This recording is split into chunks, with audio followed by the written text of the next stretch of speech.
बिस्मिल्लाहिर्रहमानिर्रहीम, अस्सलाम वालेकुम। एक रात में टोटली सब कुछ बदल गया है और जो शायद चांसेस थे 2% 3% के जंग ना हो, सारे के सारे चांसेस खत्म हो गए हैं। सूरत हाल ये है कि आप सब जानते हैं कि रात को अमेरिका ने जवाब दिया ईरान को, और ये जवाब नहीं था, बेसिकली ये ऐलान जंग था। और ऐलान जंग के बाद असल सूरत हाल ये पैदा होती है कि जब सारी सूरत हाल खत्म होगी, इन्होंने कहा ना हम पैसे देंगे ईरान के, ना पाबंदियां हटाएंगे, ना नए हॉर्मस को सिलेक्ट करेंगे, यूरेनियम अमेरिका के हैंड ओवर करो, तमाम चीजें करें। उसके बाद ट्रंप ने नेतन्याहू को की कॉल।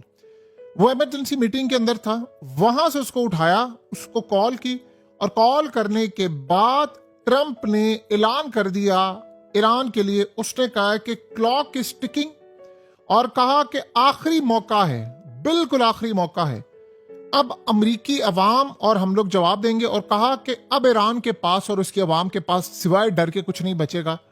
अब हम जो ईरान के साथ करेंगे उनके पास, अब ईरान में बाकी कुछ सलामत नहीं रहेगा। यानी वो न्यूक्लियर धमकी से भी ऊपर की कोई चीज दे रहा है।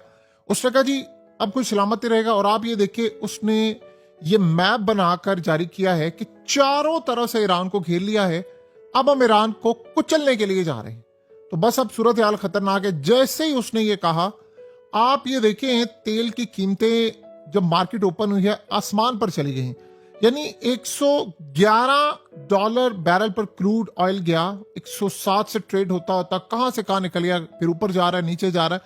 और टोटली इस वक्त हालात ये बता रहे हैं कि एक बहुत बड़ी लड़ाई, बहुत बड़ी लड़ाई, एक तबाहकुन लड़ाई इस वक्त सर पर खड़ी हुई है। और ये बिल्कुल सर पर खड़ी है और ये बिल्कुल नहीं रुकने वाली। और उधर से ईरान ने ऐलान कर दिया है, उन्होंने कहा है कि अब आखिरी, हमने तो जो पैगाम देना था दे दिया।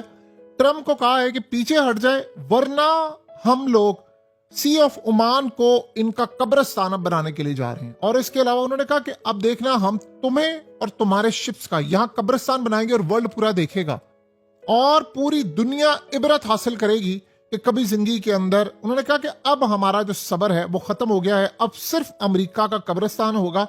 उन्होंने कहा कि अब इस ज़हन में रखना, शिकस्त तो तुम्हें हो चुकी है, लेकिन जो अब हम करेंगे, अब हम सारे लिहाज खत्म कर देंगे। देखिए, रात को गल्फ कंट्रीज पर, मुख्तलिफ गल्फ कंट्रीज पर अटैक हुआ, और ये अटैक जो हुआ है उसमें ईरान का अभी तक नाम नहीं आया, लेकिन ये पता चला है कि इराक से ड्रोन्स उड़े हैं, उन्होंने अटैक किया है।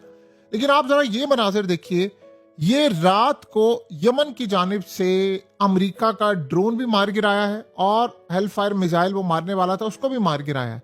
यानी आप ये सोचें कि इस वक्त की सूरत हाल अमेरिका के लिए कितनी चैलेंजिंग बनी है कि अमेरिका यमन में भी अटैक कर रहा है, यहां पर भी अटैक हो रहा है, और ये बड़ी तबाहकुन सूरत हाल है। और ये सोचें आप कि वो एक रात में जो सब कुछ था वो टोटली बदल गया है, अब कोई सूरत हाल नहीं। सो आप ये सोचें 80 दिन तक अब नए हॉर्मस बंद है।